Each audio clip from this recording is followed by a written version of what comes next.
All right, what's up, y'all? So, let me make sure I turn images back on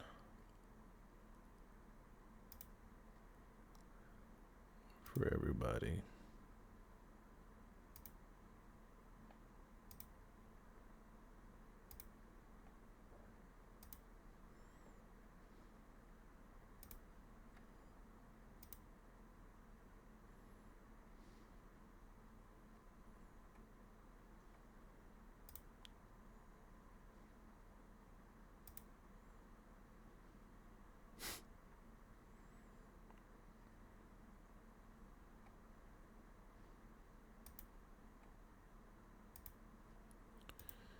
All right, there we go.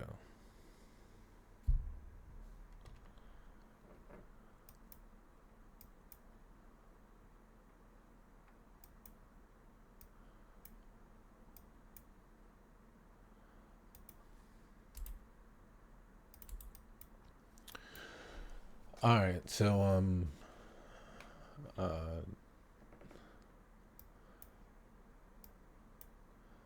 where is the people that struggle in trading? You know that this is where you trade best. Um,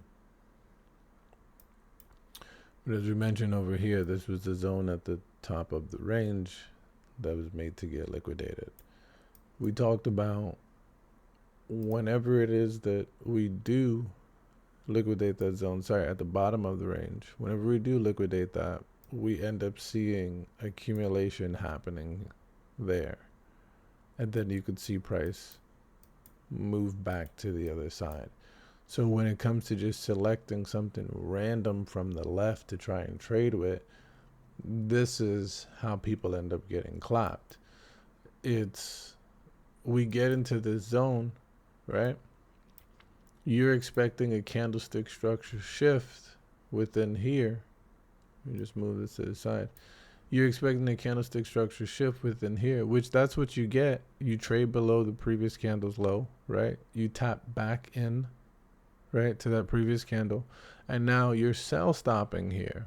Or, you're trying to take a candlestick structure entry here to go short, right? So you end up taking that, and then it trades higher. It goes right up above that, right there. So it trades higher, you get cooked. Now, candlestick structure doesn't work. Or now, when do I sell stop an entry? Or, all of these different things are occurring because you took something from the left side, right? And you are forcing your idea of what should occur on the right side rather than just following price. What do we know this to be? The 4 candle pump, right? We know that toilet paper people come in. That's the people who are looking to go short. The first people trying to get involved in that short. What ends up happening?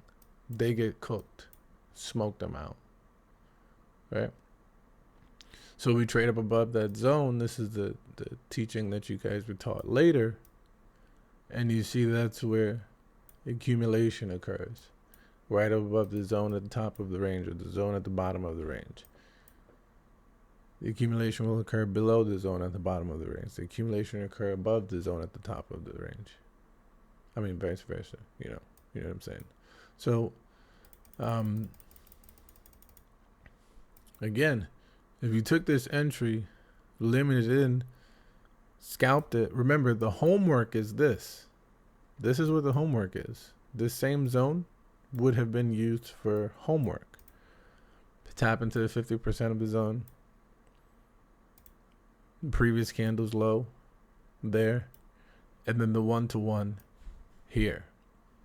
That's a homework entry on a short. But it's also helping you to understand that when you're ready to go short, or when you're thinking price is going to go short, and you're thinking that there's some distance that's going to come out of that because it has to go back down and test whatever that's here. It has to go down and fill whatever imbalance here. It has to go lower and trade down into something here. You end up getting that, which that ends up being a successful entry in a short with a quick scalp. But what does price do? Still trade higher than that idea that you had there. So the homework is letting you guys know, or helping you guys to understand, that just because you're ready to go short and you're thinking price has to pull back, or you're thinking price has to fill whatever imbalance below or whatever it is, it does not mean that price is going to. The homework is showing you the detail of that.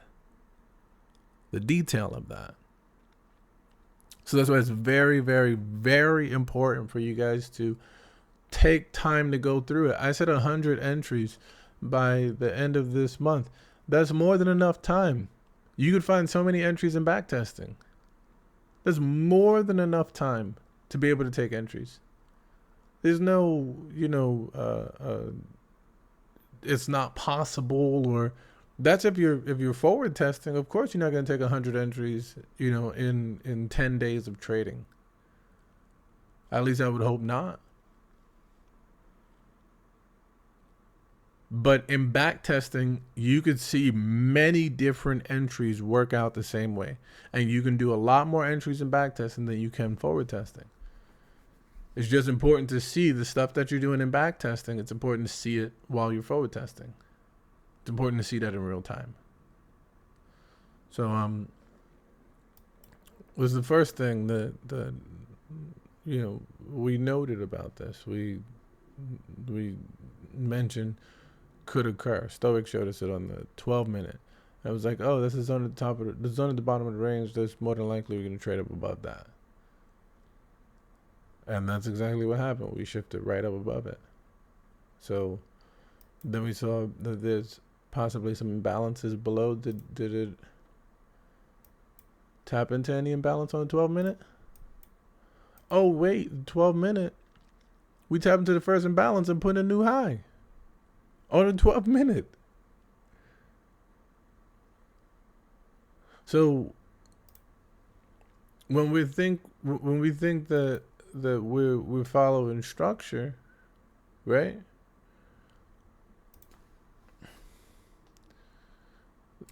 This is where people are like, oh, there's a closure there.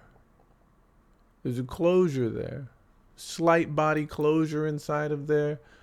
Look, it clearly closed there. That's slow and steady wins the race. We telling you, yeah, follow structure, but it's a lot deeper than that. So you get the closure there, and then you take out the low here, and now everybody's like, oh, it's ready to go short now. Because the same small closure within there, that low. And then what? We go and put in a new high. What happened? I thought it flipped. First flip oftentimes is tapping into. I wrote that in text to you guys. When we have that strong push like that. That first flip is often hitting a higher time frame imbalance and then putting in a new high. First imbalance puts in a new high. Just from a higher time frame perspective, but that's what the first flip being the fake flip is. That's what's occurring on it. And it doesn't necessarily have to be an imbalance in there. It could be something else in there. I don't know what's... Oh, okay, here. A fractal. There's a fractal there. There's a 12-minute imbalance. 5-minute fractal. So it doesn't necessarily have to be an imbalance, but it's making you understand that you do not chase that. It's oftentimes going below the previous candle's low and into an imbalance. What's in the center of an imbalance? On a lower time frame, oftentimes it's the S&D responsible. or it's some little zone that's within there, that's in the 50% of the imbalance. But what we see on the higher time frame is an imbalance tap in there. I don't know if it hit a 15. Nope, didn't even give an imbalance tap on the 15. No 4 hour nothing, just created a 4 hour fractal, tapped on the top of the hourly down move right there. You see it moving higher. So more than likely what we're going to get here is we're going to fill the rest of this imbalance at 228.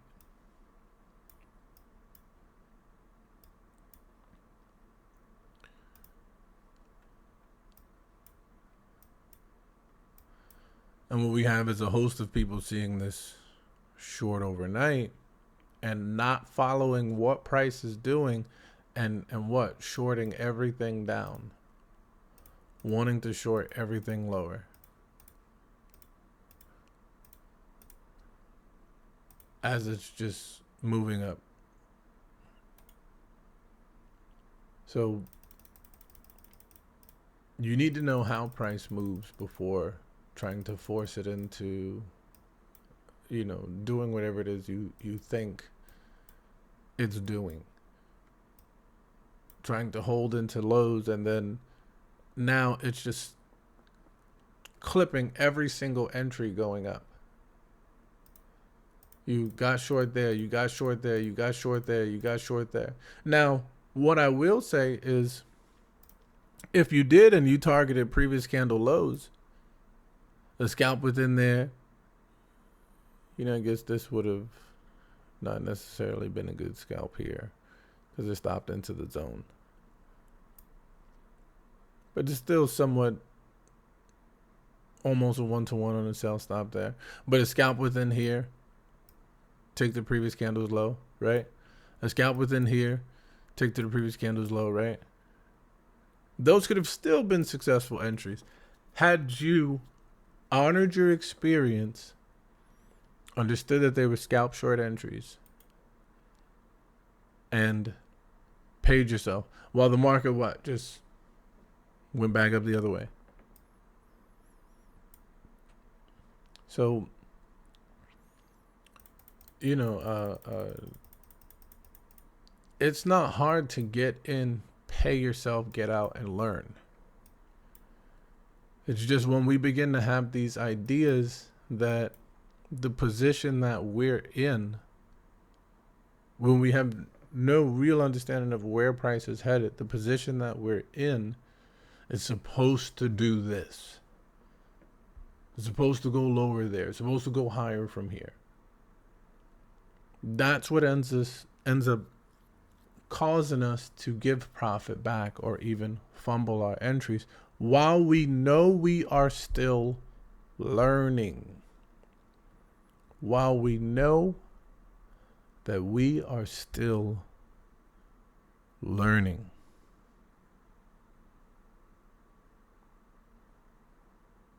So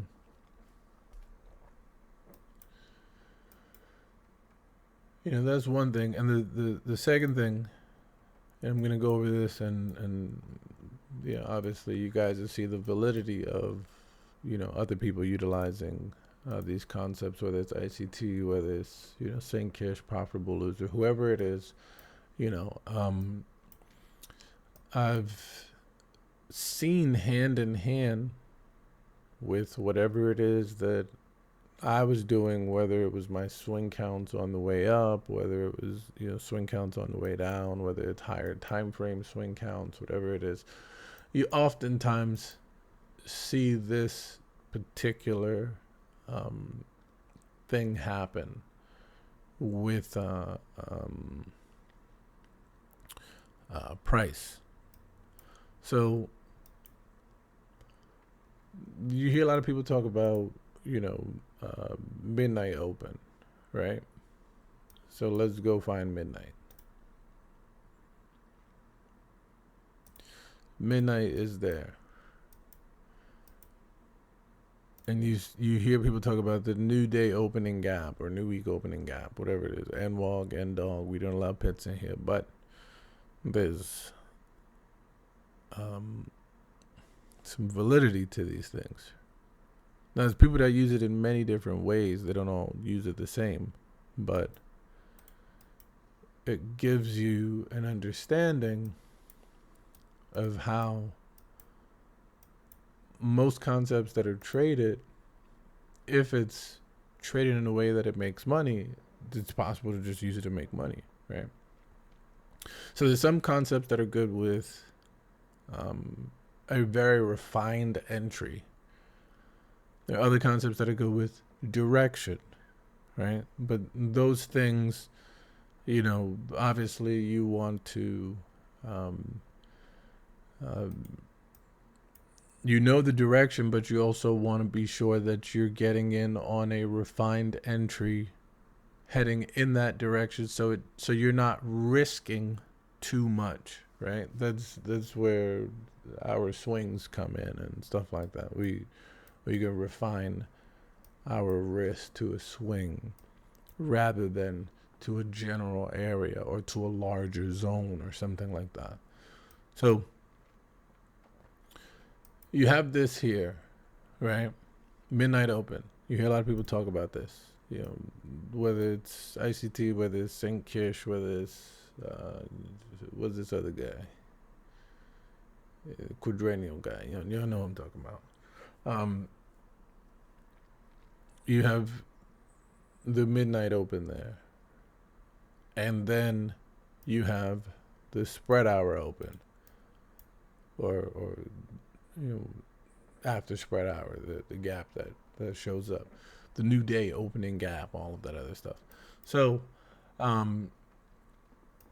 with these two things, they're often near each other. Asia or Sydney open and midnight open that occurs in Asia.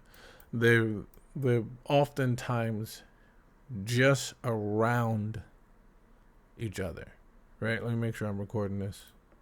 All right, cool. So what you see here is, and what I've often heard, whether it was Kish, Day, or profitable loser, even Kit, a couple of the ICT guys, when we're above midnight open, right? Here's midnight, right? Or when we're above the gap, the opening gap, what you're often looking for is shorts above both of those locations, right?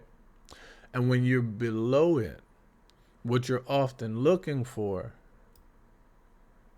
is longs below it, right?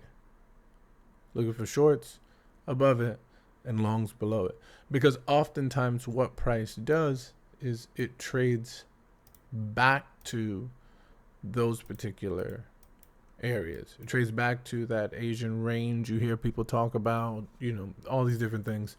And we'll get into some price call in a few, but I want to, sort of note this for you guys to help you guys understand that you should stop. Well, you should know when it is a counter versus when you are expecting a reversal, right? You have to know when you're countering versus when you're expecting a reversal. You're not just expecting a reversal because you counted 3 or 4 swings up or you counted 3 or 4 swings down. That can just be a pullback to continue in that other direction. So you have these things here, the new day opening gap, all the different stuff people want to call it. But the validity behind it is that when you are above or below these particular things, oftentimes you have price trying to make its way back to it. So as you see below here, we're down here and the market opens up and trades back into the other direction. Where does it head to? Midnight open. Where does it head to? Spread hour open. or the day open or whatever it is you want to call it. It moves back into that direction. But when you're also above here during London, right? When you're above here during London and we begin to trade south, we begin to trade the other way. We begin to trade after 1, 2, 3, 4 swings, right? First one, we go down, take it out, trade up again. We mentioned that after 3 swings, we know that price can put in a 4th one, but I also know I'm countering until it gives me that confirmation to trade to the other side. So I have my own way of following this, whether it's the internal ranges within there or whether it's the larger external ranges that are out here. So we have that, but then what do we have when it comes to distance? What do we have when it comes to targets? We see this occur and price trades what? Back to that midnight open there, or back to that new day opening gap, spread hour open, whatever it is. It trades back to it. And if you just take the spread hour, you take the midnight, both of them usually are near each other, and you look at the times we got below it, the times we got above it, and the times we got below it, times we got below it, you see that we always ran back into it, back into it. Traded back up, back into it. Traded back up, back into it. Traded below it, back into it. Traded below it, back into it. Traded above it, back into it. So we're consolidating around, right, these points here. And oftentimes, this is something, the validity of it occurs. We'll go over to another midnight mark in there, right?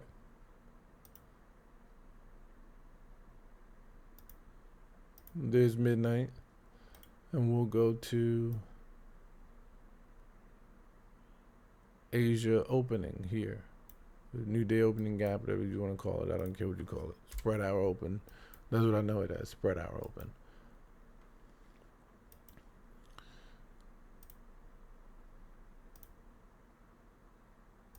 So you take that, both of them,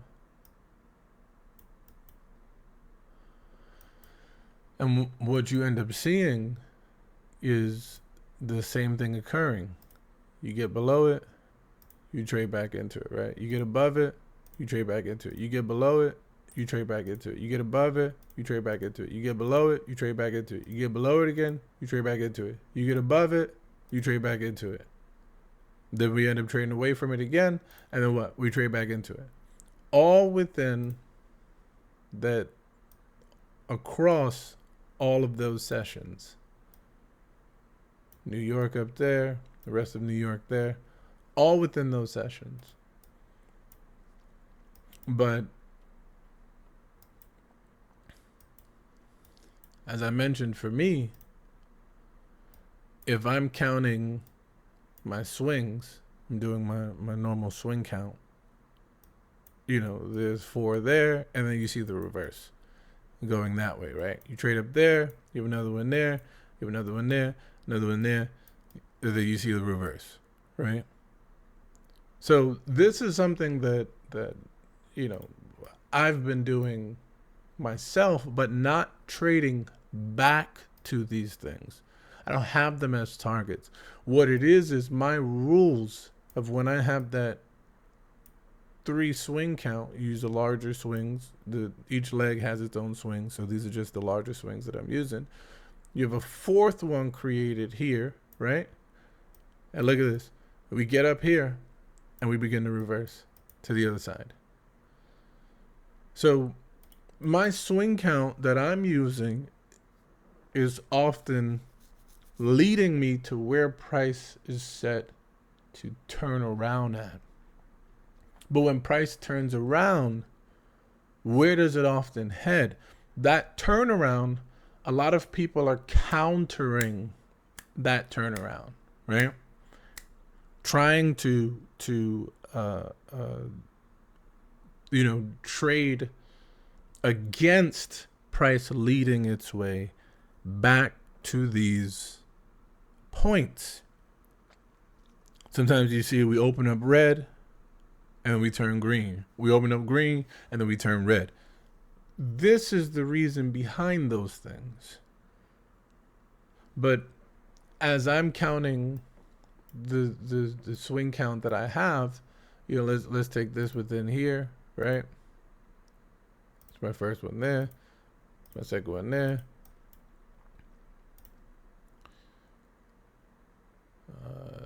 This is my third one here. Look at that. My third swing count. Right there. And what? We move back the other way. So for me, the rules that I have are utilizing swings. But what I'm noticing more and more is that when it stops, when the swing count ends up reversing, it's heading back to these particular areas, whether it's trading down or whether it's trading up above it. And it's different size swings that often occur. The size of the swings in Asia, the size of the swings in London, the size of the swings in New York, they're either, larger or smaller swings based on the kind of day that we're having. So I see someone else in the chat mentioned what happens on trending days. So with the trending days, what I realized is that they oftentimes lead back to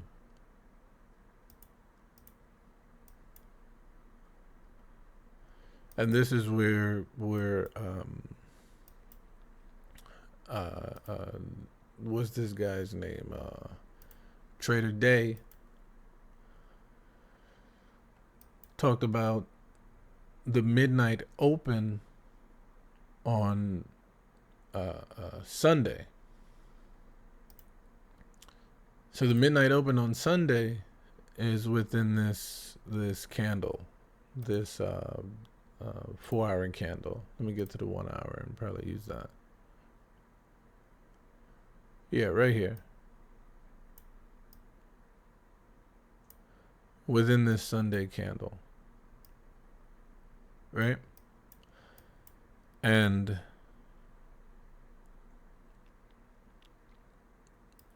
let me get the Sunday one from here.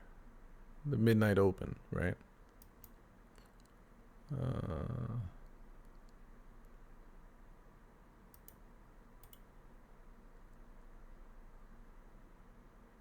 Yeah, it's somewhere around here.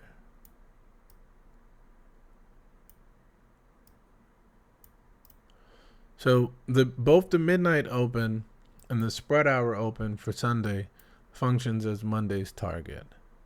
But oftentimes midweek, and this is where ICT comes in, and many different people have many different ways of using these things as targets, but you have where we get to the midpoint of the week, which is here, and the midpoint of the week ends up what? Wednesday? Where do you end up seeing us move back to? That Sunday open, right? So we're trading the direction of that particular Sunday open there. Now from Wednesday here up above, this is 8 o'clock on Wednesday.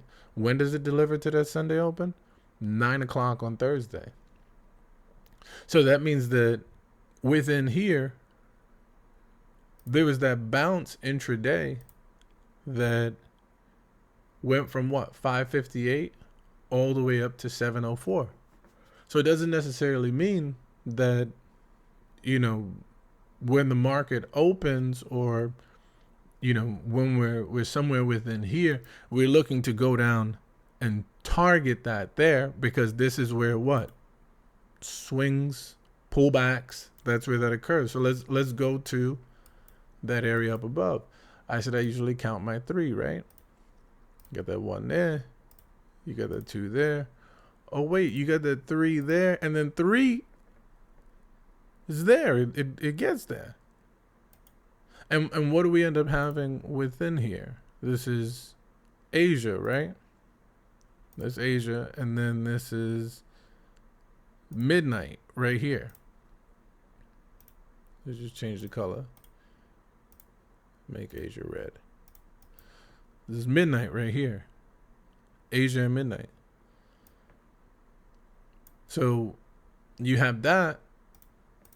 And we trade below. We consolidate here, because this is consolidation that happened within here. We closed here. The next candle opened up, traded up, then traded down, then came back in and closed again. We opened up. The next candle went up, traded back down, traded below, closed right here. The following candle left. So that's about 4 hours in this area right here. Only to do what? Trade back to Asia. Trade back to midnight. So it's really creating this understanding that, price does have a, particular script that it uses throughout the day, throughout the week, for where it's looking to get back to. Now, do I use this to trade? No. You guys see I count my swings and I just follow whatever it is the price is telling me on the swing count, and knowing what time frame those swings are coming from. But when we begin to have those turnarounds heading back to that particular area, while shorts are possible, within here. So you traded into this imbalance, right? Traded into that imbalance there. Let me just hit the 50% of the imbalance, and then you see price immediately trade down. It probably shifted through some lows that was in here. This is the hourly, so it probably shifted through some lows or something like that in there. But then you got this wick tap right here. Hitting S&D, it taps back into. Bam, hits the 50%. Where does it go? To its target, new day opening gap, midnight open. I tell you, those are oftentimes near each other. So you have some of these traders that utilize this for distance, but knowing when price is going to reverse and knowing how to refine your risk within that is very, very, very important. Because you can be trading to a midnight open of the previous day, and price could be trading to the weekly open. You could be trading to the weekly open, and price is traded to the spread hour open of the previous day.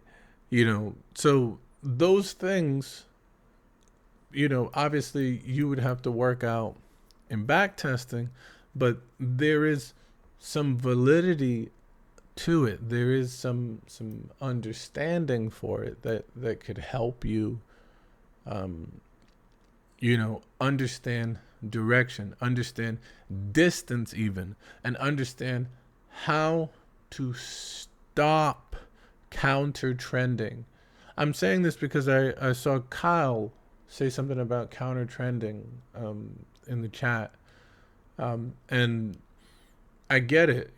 Sometimes you count the swings, you believe that it's ready to reverse, and it doesn't. And there are some days where that occurs, especially on trending days when we just go up and up and up and up and up, and we just go down and down and down and down and down. I completely understand that. So to get over that, get over the need to do that, you have these particular things that you can utilize. You see how I said we're going to take that high at, what was it, 228 we said? We get there yet? Let me see. Oh, did we? Wait, did we? Is that it? A high was 228. Oh, yeah, we hit it. So, on, again, you asked about trending days. On trending days, obviously you see, price reaches back to that Sunday open over here, or that weekly open over here, whatever it is you want to call it. Doesn't matter what you want to call it. Whatever it is you want to call it. We create another one up above here, right? And these were days where we had major drops, right? So you create another one here. There's the weekly open there. The midnight open is right here.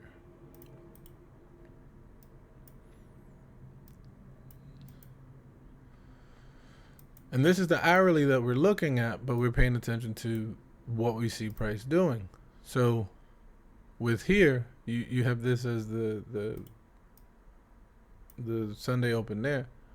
We get below it, what do you see price run back into it? And run back to the midnight, because midnight is just slightly above it. We get above it, right? And price runs back to it again. We get below it, and price runs back to it again. We get above it, and price goes back to it again. We get below it, and price goes back to it again. But then we get that trending move away, right? This is the day where we're just dropping. These days that these things occur, this is the sort of the major issue that they tend to have with just utilizing this alone. Because as we drop below here, we begin to consolidate here at 1300 on Tuesday, and you're thinking, okay, this is 1300 on Tuesday.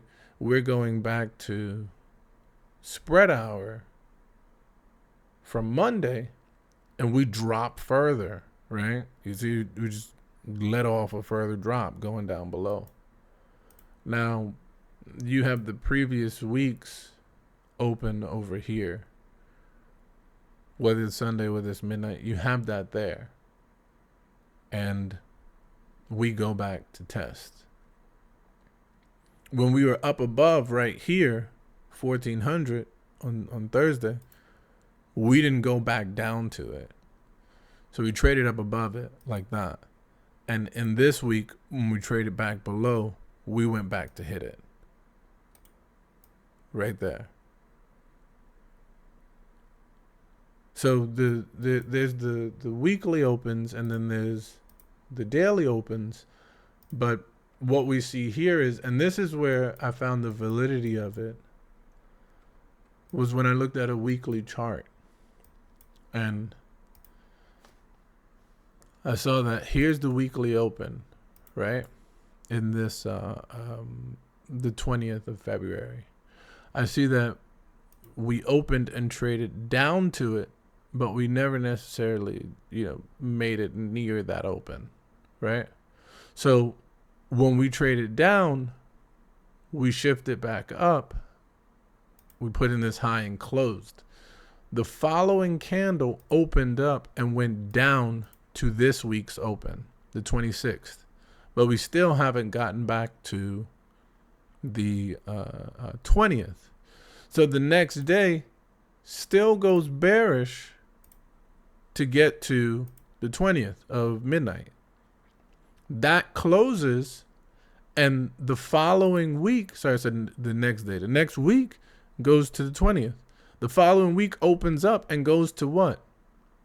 The open on the weekly of that March 11th that tapped into the 20th, right? But it goes up above it, right? And we close. The next one opens here, OHLC, right? I don't have to explain that. The next one opens here, and we have this drop down. on our way to where? Here. But that takes a couple candles to get there. We close right here, right? So we close right here. That next candle opens here and goes and taps into the previous open, the one we mentioned, right up above here. And then it shorts and closes here. The following candle here opens and goes back up to the previous candle's open, taps it, and then trades down to close here. We close there. But this candle, the next candle opens and trades up to that previous open here, right? After trading to that previous open, we have this large bearish candle that drops like that, heading down into here. And then we spend 3 weeks going back up to the open here and getting up above it. So we have an open here, right? And an open here below.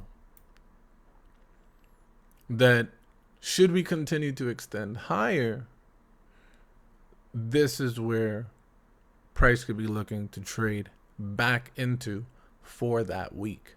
But you just look at the candles right next to each other and you pay attention to when we're below, let's say this November 27th, when we're below that here, we trade back up to it, so we close. When we open here and we're above that open, you see this push down just a little bit towards that open, but we never entirely hit it, and we trade higher here. We close, we open right here, right? And then you see us, we never get back to this open. You see us trade higher again, right here. The following candle opens, trades up, and then we go back to hit this open, and the next week we hit this open and we get back to this open down here. So, you know, these things in terms of the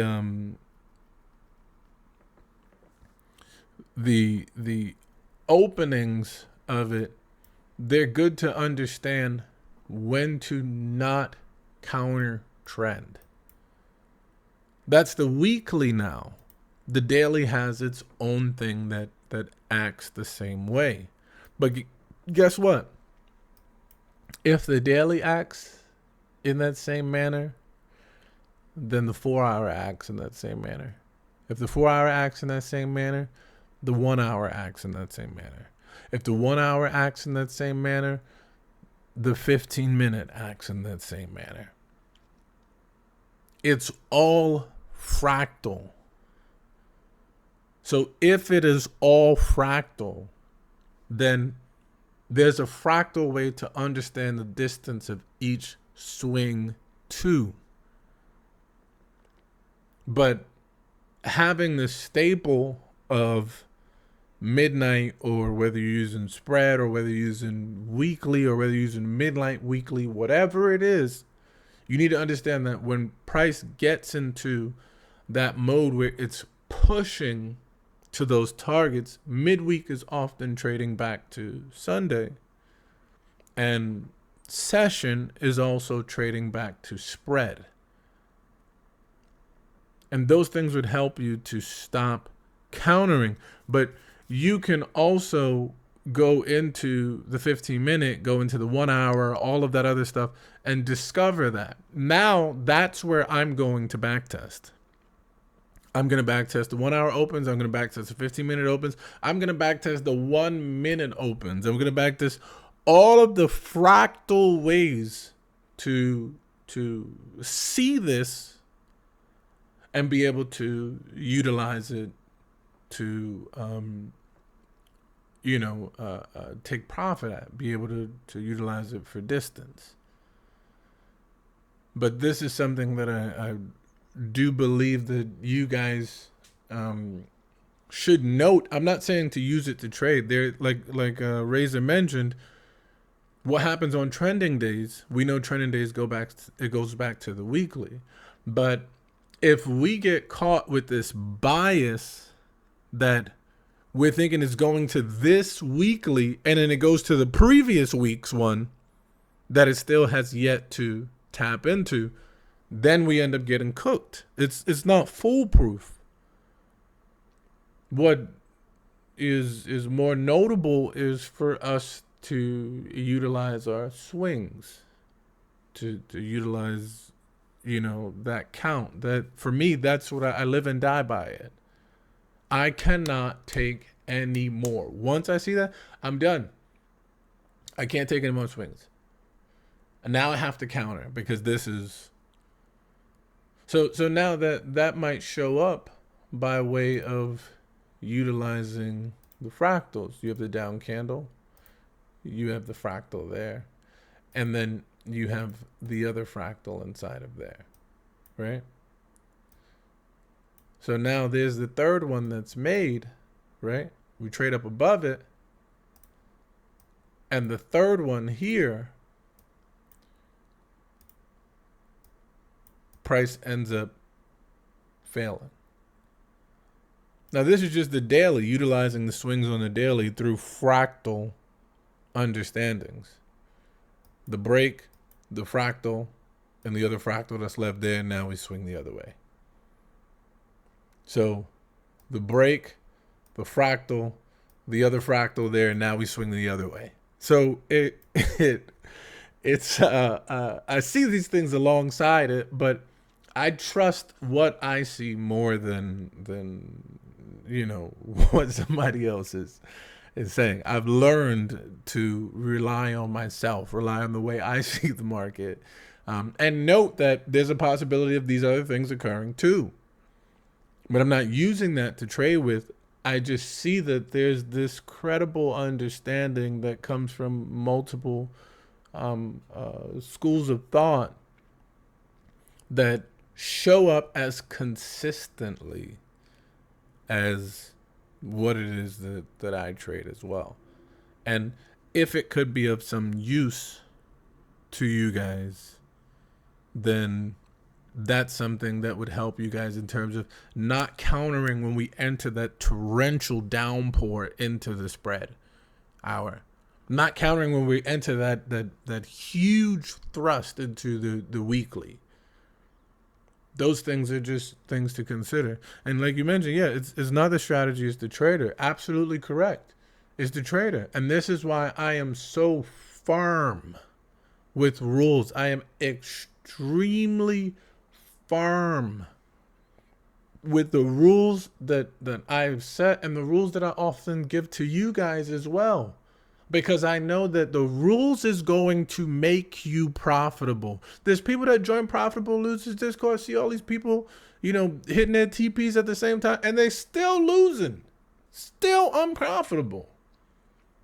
Why didn't this work out? It's the trader. It's up to you to take the information, take the data, synthesize it, and then create a rule set around it.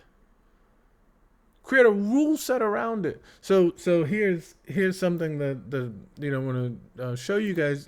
We often talk about the previous candle's low, right? We talk about that a lot. So the previous candle's low is, I tell you, Romeo's teaching critical race theory on candlesticks. Previous candle's low is there, right? And for him, he's saying, oh, this is the first candle, that's the second candle. The third candle is where you take your entry down to that candle there. But what I've been teaching with that previous candle's low is that if there's an imbalance that's present, target the 50% of the imbalance, because oftentimes you can see price tap into the 50% of the imbalance and then trade the other way without getting to the target of that low. So when you're scalping, you'll see this thing. When you're taking swing moves, you'll see the same thing. So when we have that previous candle's low, yeah, price, there are times where it taps into something to the left and does reach that. But if there's an imbalance present there, then what you want to consider is targeting the 50% of the imbalance and not the low of it, not the low of the previous candle. That's oftentimes my exit when I'm scalping. So if I trust that we created this here, I'm trusting a short from here. My short from here is only going to the 50% of the imbalance.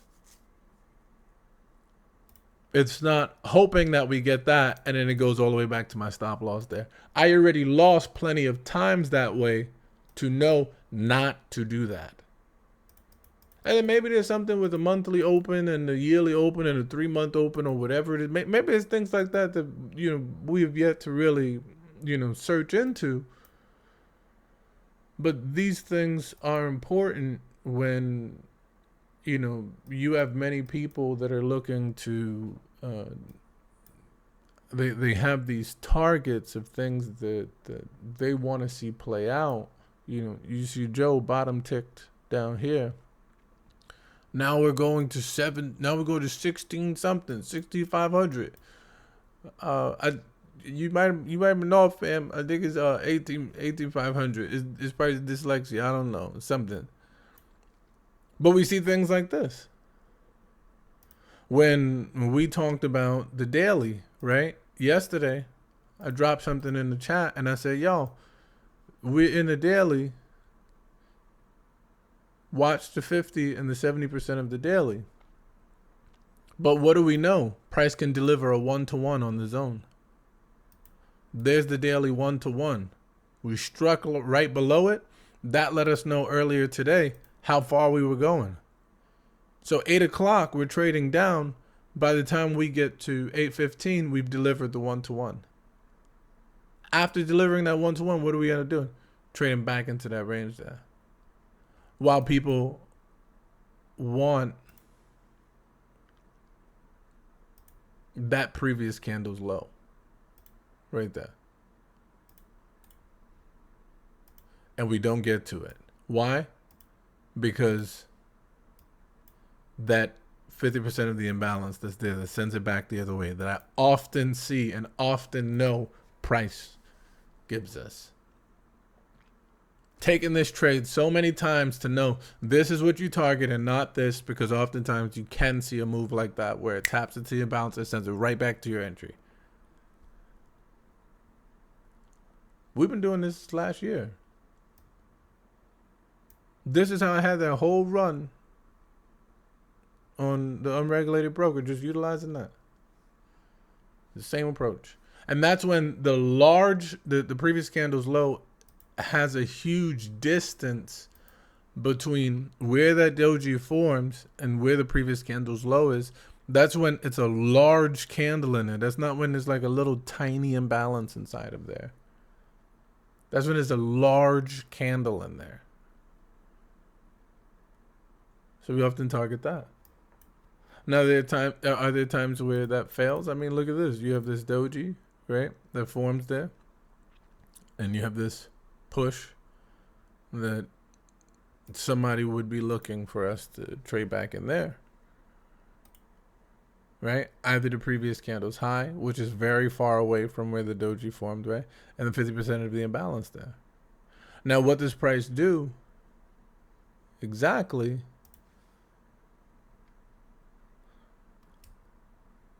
Let me just...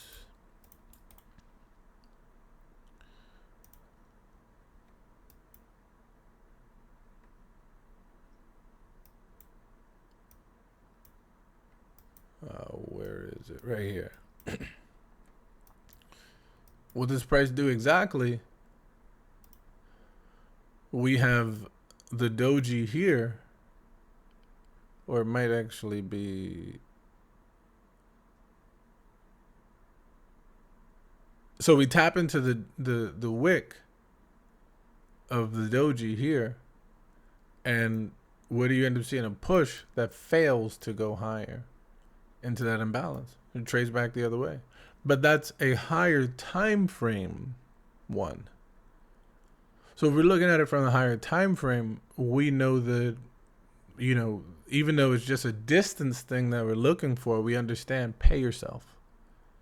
And then you still have the other things like, midnight open up here. So down below here at London, it goes back to midnight open, right? When you trade up above, it goes back below it, right?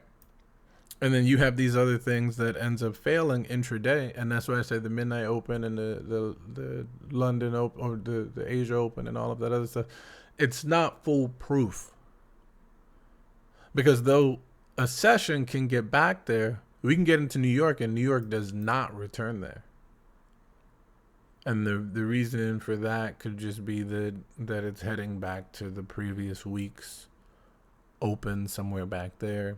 This is midweek, so midweek often goes back to a Sunday open or something like that. So, there's, a lot of that you guys could go and back test in terms of referencing the distance of where your entry is and where you could potentially take profit in.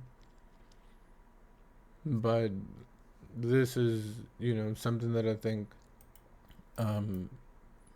could help you guys, as this is also algorithmic. Remember, when I first started trading, this is the way that I profitably traded.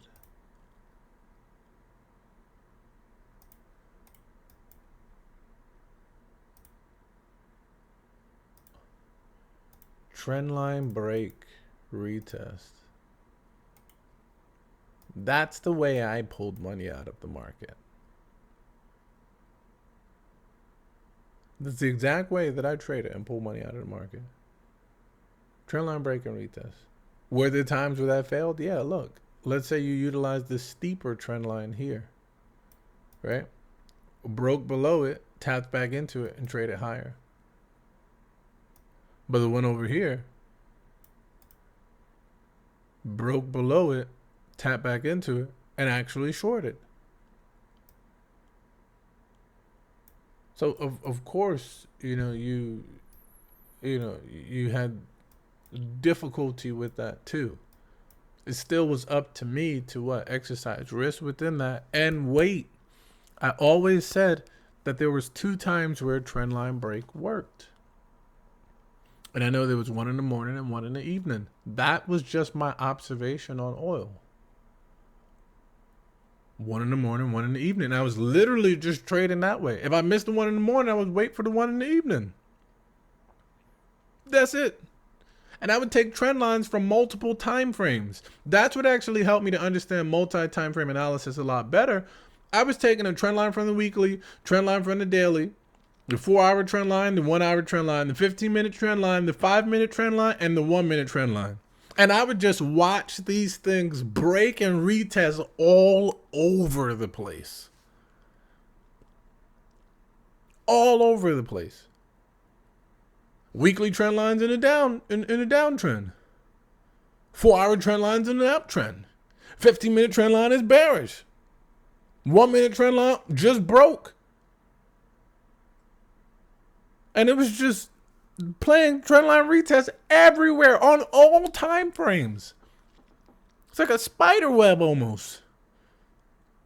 That's what I was profitably trading with, y'all. That's what I was profitably trading with.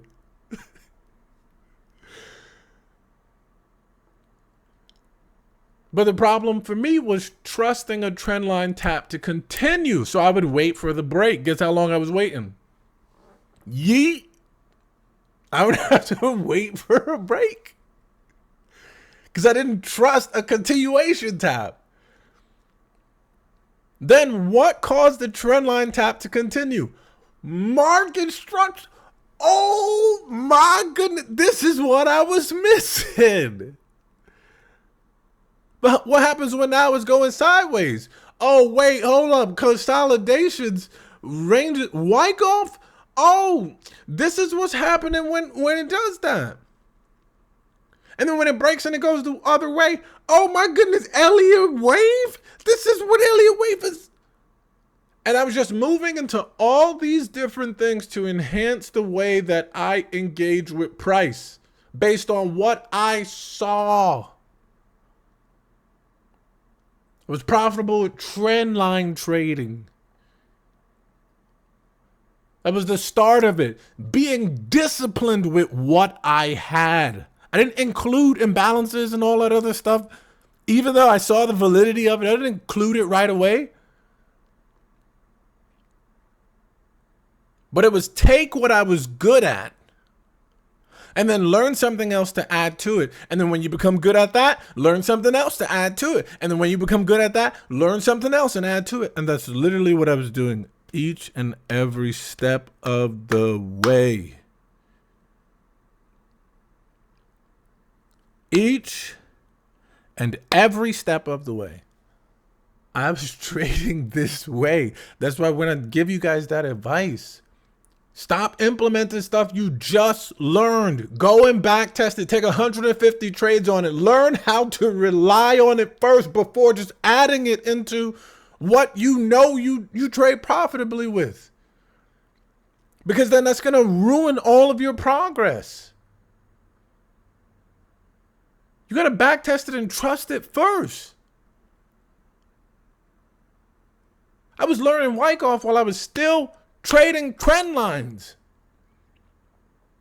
Then I started to somewhat understand Wyckoff. Then it became too subjective. Then I went into Elliott Wave. And after Elliott Wave, I was like, no, there got to be something else. And then that's where Smart Money Source was teaching about multi-time frame market structure. They don't even use market structure the way that I teach it.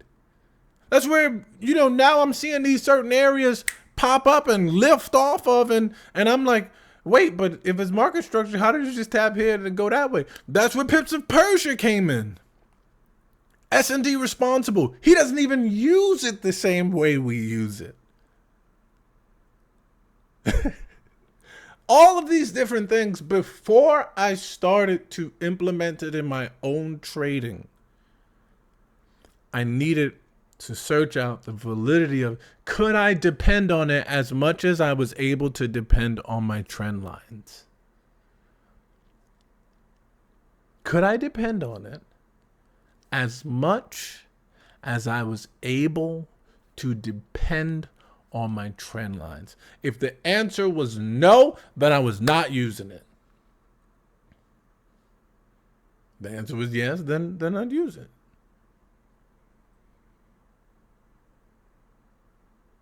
So get good at one thing, move to the next. Get good at one thing, move to the next. Get good at one thing, move to the next. There's people that still know midnight open, spread hour open, all of that is still getting cooked.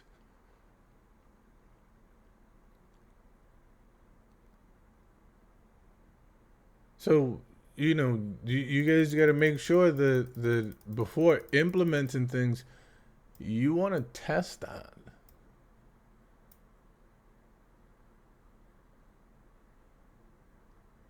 You want to test the validity of those things. I told Premium I was looking for this wick to get taken out right here. This wick low to get taken out. Look at how we traded all the way to the wick and bounced back up the other way. Did that mean there was no real way to get involved after that didn't occur?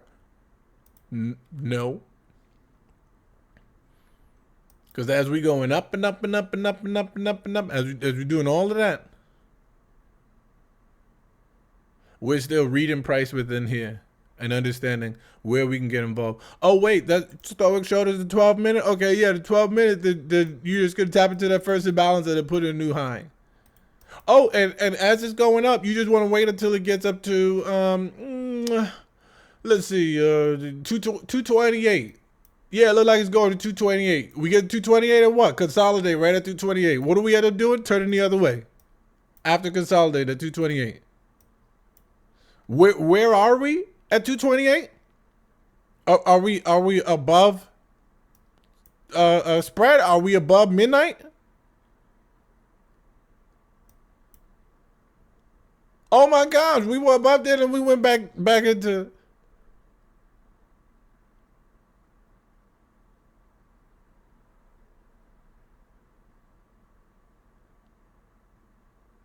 And when we see that, oh, if we're taking the larger swings, yeah, then we had that one inside of there, and then we had that one there, and then we had the third one there. Oh wait, and it's the three largest swings, and then it's all there. Oh my gosh, shut the front door. Trendline break and retest happen up there. It's all there. Retail support and resistance, false breakout of the resistance. Then it trades back below it and retested it. Oh my goodness, there was the retest of the false breakout, and then it's all there and you're not. Top ticked, holding for price to get back up there. Bottom ticked, hoping for price to get back there. It's all there. Why? Because the market does this. Everybody sees it, but there needs to be rules with it. You need to have rules.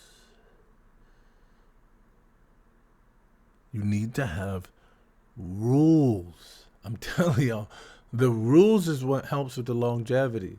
If you can't follow the rules you've defined, then you're never going to get this. You're never going to understand this. You're never going to see how the market actually moves. Once you become one with your rules, you're going to see everything all over the place. And you're going to be like, okay, yeah, I've seen that enough that I'm going to start adding that into the rules. Oh yeah, while I was doing this, yep, I seen that, and I'm going to start adding that into the rules as well. But it needs to start with a certain, rule set that you have, that you live and you die by. And for me, it's that. Again, I do this all the time. Count my swings, all that other stuff. And that's how I approach price. I say after the third one, I tell y'all, wait until 10:30 trade. I know what y'all doing, but wait until 10:30 trade. And consider, look at this. You see how the words work out before? I ain't even got to be there to show it, to see it. Consider, if it's 10:30 and we're trading in that direction, consider the possibility of another high before price reversing the other way. You've heard me say that in multiple videos. Consider that.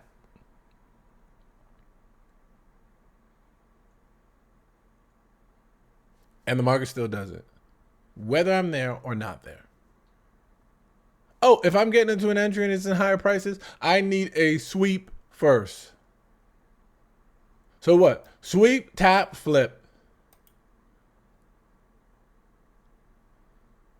All these different things that's giving you guys rules to follow and just backtest and create something that's personal to you and how you operate, how you can get involved in these things. Don't mark out everything above and below. You won't see what price is actually doing. You'll never be able to trust it. You'll never be able to trust holding on to an entry.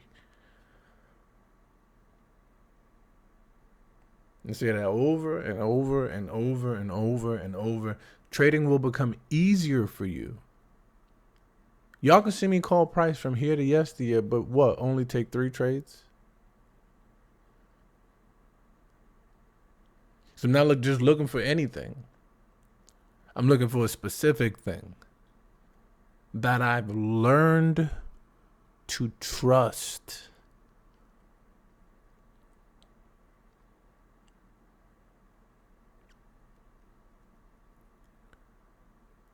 And, this should show you guys that you need more time in back testing to trust these things before trying to force it in forward testing. A little tip about the openings just help with distance. They don't help with entries. You got the opening up here. Guess what? Somebody thought there was consolidation there to trade higher. They got stopped out. Somebody thought there was consolidation there to trade higher. They got stopped out. Somebody thought there was consolidation there to trade higher. They got stopped out. Until This one happened. You still get stopped out on that stuff. Oh, we're below midnight open. Stopped out. We're below spread. Stopped out. Oh, here's the consolidation here. Look like it's happening. Stopped out.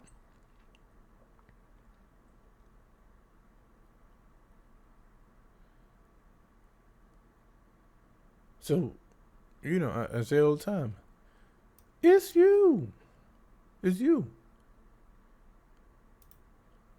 Create rules and stick to it, no matter who is saying what. I don't even care if it's me. I don't care if it's your mom. I don't care who it is. Create rules and stick to it.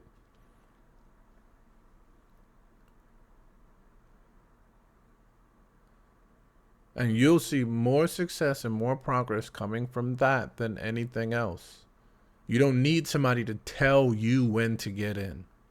You don't need to take the same trade as somebody and then you've learned nothing. When they're not around, you get cooked. You need to start with one thing.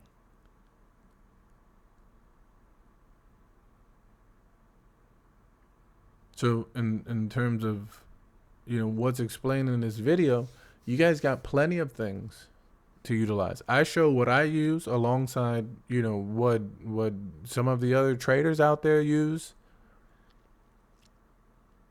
Things to understand distance from higher time frame, certain days of the week.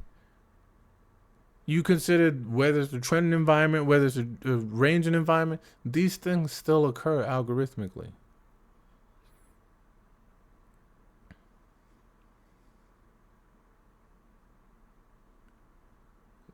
And it's up to you to find yourself within it. But you can't try to do everything and all of it at the same time. That's how we get smoked. So if that little thing of helping you to understand where we are and how we trade back to these things can help you guys with not overshooting your direction. Oh, there's a wick up here, so London, we can probably go out and take out the previous day's high.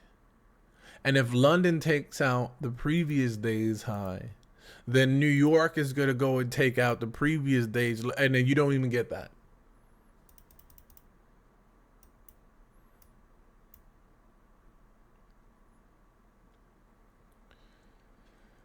So I know this video is thebomb.com. I'm going to make sure that I have it ready for you guys. Let me just do this real quick.